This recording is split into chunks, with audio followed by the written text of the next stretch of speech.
Bismillahirrahmanirrahim. Assalamualaikum warahmatullahi wabarakatuh.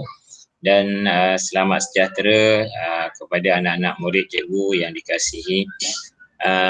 InsyaAllah hari ini kita akan menyambung topik pembelajaran kita, di mana hari itu kita dah sampai 1.32 kan, 1.32 berkaitan dengan hasil cukai. Hari ini kita akan menyambung pelajaran kita, iaitu bagaimana kesan cukai regresif, kesan cukai progresif dan kesan cukai yang berkadar malar terhadap agihan pendapatan. Baik, sebelum kita tahu apakah itu cukai regresif, progresif, regresif dan berkadar malar, sebelum kita memulakan pelajaran kita ni, eloklah kita berdoa. Bismillahirrahmanirrahim. Allahumma ftah alaina hikmataka wansyur alaina min khazaini rahmatika ya arhamar rahimin. Rabbi israh li sadri wa yassir li amri wahlul 'uqdatam min lisani yafqahu qawli. Amin ya rabbal alamin.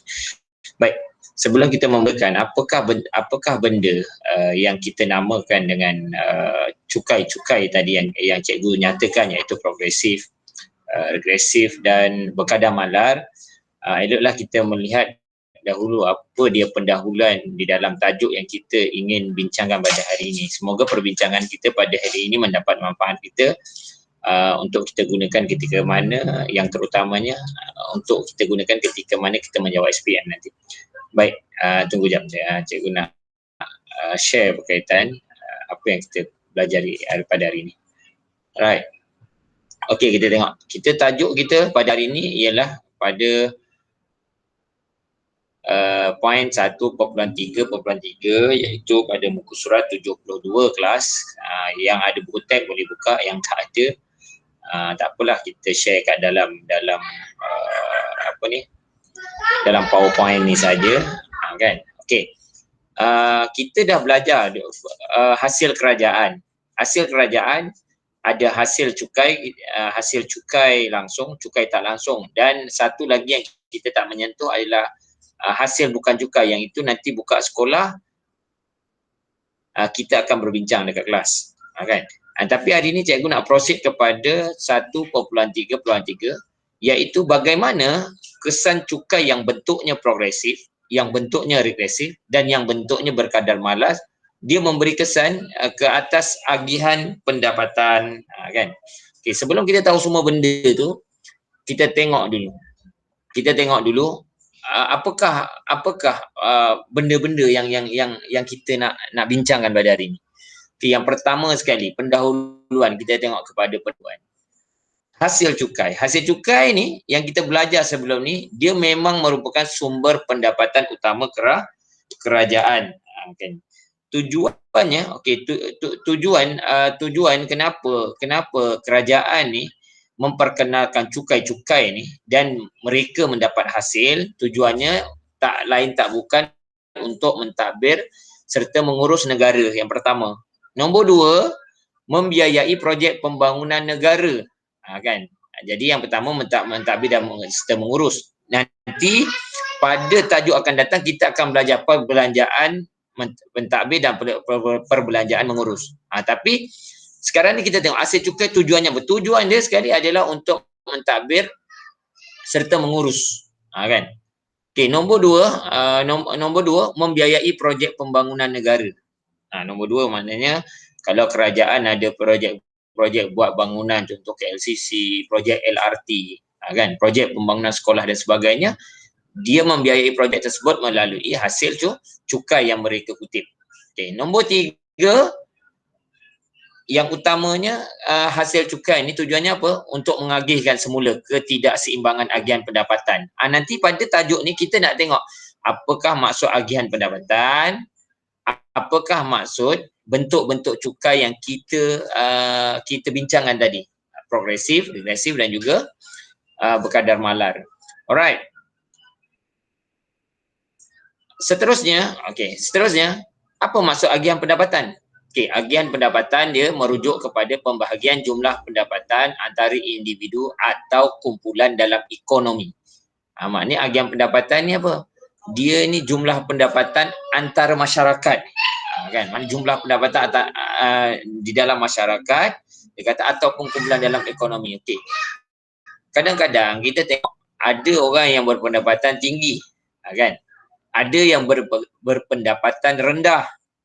Jadi kerajaan ni memperkenalkan hasil cukai tujuan untuk menyeimbangkan antara masyarakat ni melalui agihan pendapatan. Okey, jadi kenapa kerajaan buat macam kan? Sebabnya apa? Sebab bila berlaku jurang pendapatan yang besar, maknanya contoh yang kaya sangat kaya, kan? Yang miskin sangat, kan? Jadi bila ada jurang, benda tu ada jurang, dia akan membawa kepada kesan negatif. Kesan negatif. Kalau kerajaan tak kawal, maknanya yang kaya semakin kaya lah, yang miskin terus jadi miskin. Jadi benda tu tak seimbang. Jadi kerajaan memperkenalkan bentuk-bentuk cukai tadi yang kita akan bincangkan nanti. Jadi kerajaan dia mengagihkan semula pendapatan melalui kutipan cukai, melalui bentuk-bentuk cukai. Dia ada, setiap cukai itu ada bentuk kutipannya. Jadi secara langsungnya ada berapa bentuk? Ada 3 bentuk. Yang pertama kita kenali sebagai cukai yang berbentuk progresif. Kita kenali dalam buku teks ni cukai progresif. Yang kedua, cukai yang bentuknya regresif, kan? Ataupun yang dikenali dekat buku ni cukai regresif. Yang ketiga kita panggil dia cukai yang berkadar malar. Maknanya dia sama je. Okey, apa benda-benda ni? Okey, nombor 1, cukai progresif. Okey, cukai progresif merupakan cukai yang kadarnya semakin tinggi apabila pendapatan bertambah, kan? Maksudnya macam mana? Maksudnya dia nak ceritakan cukai progresif ni adalah sejenis cukai yang bentuknya ni apabila kadarnya semakin tinggi apabila pendapatan bertambah. Maksudnya semakin tinggi pendapatan individu tersebut, semakin tinggi kadar cukai yang dikenakan. Bentuk yang pertama ni yang kita kenali sebagai cukai progresif. Okay, jenis cukai ini dia berdasarkan kepada agihan pendapatan individu, kan? Contohnya apa? Contohnya cukai pendapatan individu. Alright? Iaitu yang pertama kita kenali sebagai cukai progresif. Maknanya bentuknya, cikgu ulang balik, yang bentuknya semakin tinggi pendapatan seseorang itu, semakin tinggi kadar cukai yang dikenakan.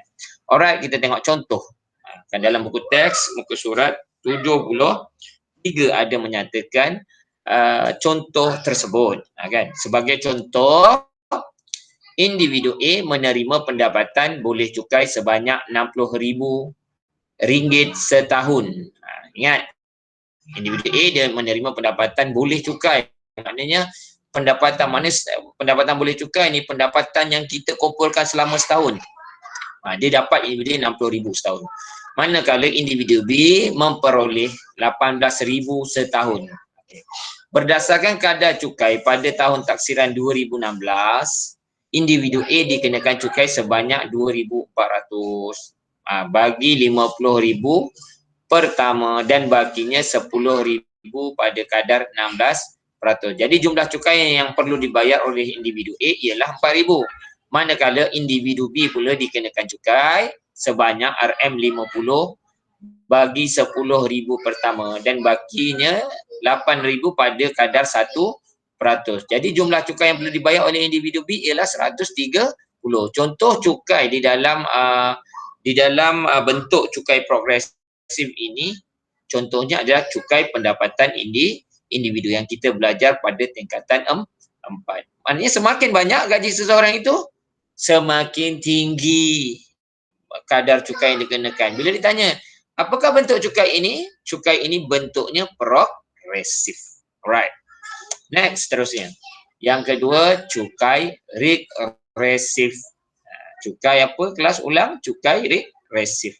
Okey, cukai regresif ialah satu cukai ataupun sejenis cukai yang mana bentuk cukainya kadarnya semakin menurun apabila pendapatan bertambah. Dia terbalik. Tadi semakin tinggi deposit timbal semakin tinggi kadar cukai tinggi. Semakin rendah pendapatan semakin rendah kadar cukai. Tapi cukai regresif ni semakin bertambah dia punya pendapatan semakin menurun kadar cukai yang dikenakan. Dalam bentuk cukai ini konsepnya dah terbalik. Dah terbalik. Dia jadi macam mana? Dia memberi beban kepada individu yang berpendapatan rendah berbanding dengan golongan yang berpendapatan tinggi. Contohnya cukai apa kelas? Cukai barangan dan perkhidmatan. Kan? GST lah. Sekarang GST dah tak ada, kan? Dah ditukar dengan SST. Tapi cikgu nak bagi tahu cukai regresif ni yang jenisnya apa? Salah satu jenisnya adalah cukai barangan dan perkhidmatan. Alright, kita tengok contoh apa. Ada dekat muka surat 74. Muka surat 74. Sebagai contoh, kan? Sebagai contoh, dia kata bayangkan dua orang individu yang membeli RM300 barang keperluan harian setiap bulan. Dia bagi contoh dua orang yang kita tengok, individu A dan individu B. Kan? Dia ni beli barang tiap-tiap bulan. Dia bagi contoh membeli RM300 barang keperluan. Maksudnya dia bagi contoh dua-dua individu ni dia beli barang dekat pasar raya berharga RM300. Tapi kadar GST yang dikenakan adalah 6%. Kan? Jadi dia kata setiap individu dikehendaki membayar cukai sebanyak RM18 atas pembelian barang. Maksudnya cukai yang dikenakan untuk kedua-dua golongan ni, golongan A dan golongan B ataupun individu A dan individu B adalah RM18. Kan? Jadi dia kata sekiranya individu A memperoleh pendapatan sebanyak RM5,000 sebulan. Yang A ni kaya lah, dapat RM5,000 sebulan. Cukai yang dikenakan atasnya hanya 0.36% daripada pendapatan. 0.36%. Nanti cikgu terangkan macam dapat 0.36% ni. Manakala individu B pula memperolehi pendapatan sebanyak RM1,500. Cukai yang dikenakan atasnya adalah 1.2% daripada pendapatannya. Maknanya macam ni contohnya. Okey, pendapatan boleh cukai. Contohlah pendapatan boleh cukai. Pendapatan yang dikenakan cukai pada gaji RM5,000. Jadi RM5,000 ni setelah didarabkan pecahannya, maknanya orang yang bergaji tinggi ni hanya dikenakan 0.36% saja daripada gaji dia. Maksudnya cukai yang dikenakan 0.36% daripada jumlah gaji dia. Jadi tapi pendapatan boleh cukai yang gajinya RM1,500 bila dipecahkan kepada pecahan 1.2% dia kena bayar cukai. Kan? Sebab apa? Orang yang bergaji tinggi ni semakin tinggi dia dapat gaji, semakin rendah cukai yang dikenakan. Tapi bila golongan yang macam ni pula, golongan yang berpendapatan rendah, semakin rendah pendapatannya, semakin tinggi pula dikenakan cukai. Yang itu kita namakan bentuk cukai regresif. Alright, yang ketiga ataupun yang terakhir pelajaran kita pada hari ini ialah berkaitan dengan cukai berkadar malar. Okey, bentuk cukai yang berkadar malar ialah yang mana bentuk cukainya tetap walaupun pendapatannya berubah. Tadi yang satu progresif, kedua regresif, yang ketiga malar. Ingat, bentuk cukai kadarnya tetap tak berubah walaupun pendapatannya berubah, meningkat ataupun menurun. Okey. Cukai berkadar malar menetapkan kadar cukai yang sama bagi semua pembayar cukai tanpa mengambil kira pendapatan syarikat.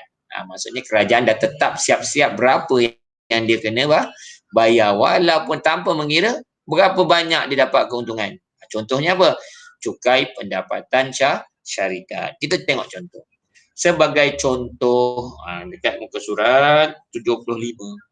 Sebagai contoh, terdapat dua firma dengan modal berbayar. Modal bayar ni maknanya capital lah. Capital modal yang ada dalam syarikat kan. Dengan modal dia dah laburkan berapa. Okey, modal berbayar sebanyak RM3 juta syarikat A. Manakala syarikat A atau firma A memperoleh untung sebanyak 70,000 kerana produknya mendapat sambutan hangat dalam pasaran. Sebaliknya firma B hanya memperoleh untung sebanyak 8,000 kerana kurang aktif dalam perniagaan. Kedua-dua firma dikenakan cukai pendapatan syarikat pada kadar 24% walaupun memperoleh tingkat pendapatan yang berbeza. Jadi cukai, apa orang kata tadi, cukai pendapatan syarikat dia punya kadar cukainya sama. Bila kadar cukai yang sama, kita panggil dia bentuk cukai yang berbentuk berkadar malar. Okey, jadi cikgu ulang kelas. Ulang. Pada hari ini ada tiga jenis cukai, kan? Ada tiga jenis cukai yang mana cukai ini dilaksanakan terhadap masyarakat untuk membentuk keseimbangan di dalam agihan pendapatan. Apa dia tiga bentuk pelaksanaan cukai itu? Iaitu cukai progresif, cukai regresif dan cukai berkadar malar. Alright kelas, setakat ni cikgu harap kamu dapat mempelajari dengan baik dan memahaminya dengan baik supaya kita boleh proceed dengan tajuk berikutnya pada minggu hadapan. Okey, tugasan pada hari ini cikgu nak setiap murid keluarkan buku nota dan keluarkan buku nota. Lepas tu tolong buat nota item tajuk pada unit 1.3.3. Tajuk besarnya apa? Tajuknya adalah kesan cukai progresif, cukai regresif dan juga cukai yang berkadar malar terhadap agihan pendapatan. Okey, buat seringkas mungkin dan semoga dengan perkongsian ini kita mendapat manfaat sepenuhnya. Baik kelas, kita akan jumpa lagi pada minggu hadapan pada tajuk yang baru. Sekian saja daripada cikgu dan semoga kamu sentiasa dalam keadaan sihat sejahtera. Assalamualaikum warahmatullahi wabarakatuh.